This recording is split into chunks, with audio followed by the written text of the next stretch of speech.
It is my absolute honor and pleasure to introduce our nominee today, Ambassador Samantha Power, nominated to be the Administrator of the United States Agency for International Development, USAID, and more importantly, cherished Massachusetts resident.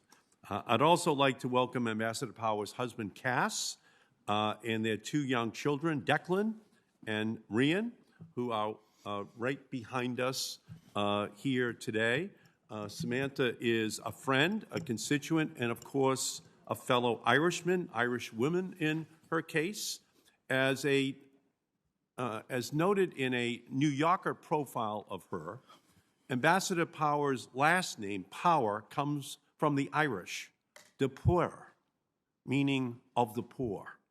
Fittingly, she has dedicated her entire life in the service of others, using her razor-sharp intelligence and fierce advocacy as a journalist, activist, and diplomat to stand with the world's voiceless masses, all while simultaneously advancing United States interests by building bonds in every corner of our world.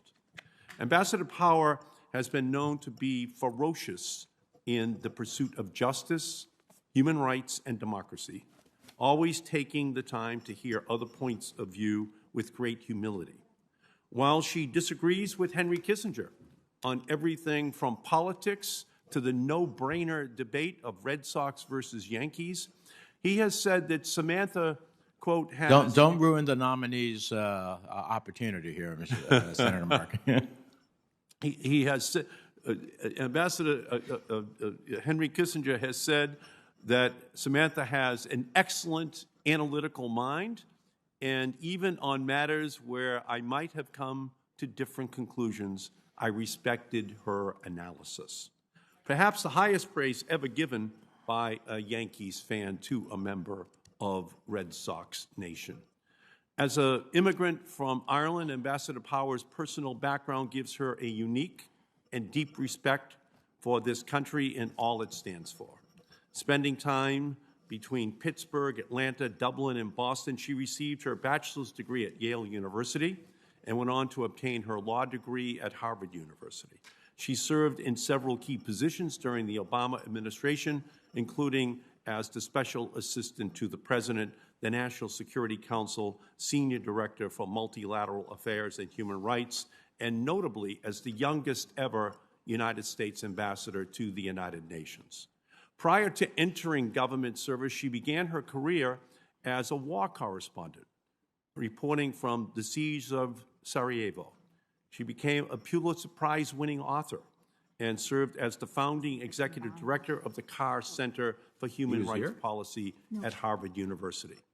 As she takes on the important work of leading USAID, the challenges Ambassador Power will face are daunting: recovering from the global pandemic, revamping the state of global democracy, tackling the climate crisis, and extending life-saving assistance to the nearly 1 billion people around the world who go to bed hungry every night. I know of no person more qualified to take on this task. She embodies that bold red, white, and blue USAID logo, which states, "From the American people." In 2015, Ambassador Power invited me to be her guest to attend His Holiness Pope Francis' address before the United Nations General Assembly. For two Irish Catholics from Massachusetts, it was the experience of a lifetime. On that day, Pope Francis spoke of the need for compassion, inclusivity, and action in tackling the world's shared challenges.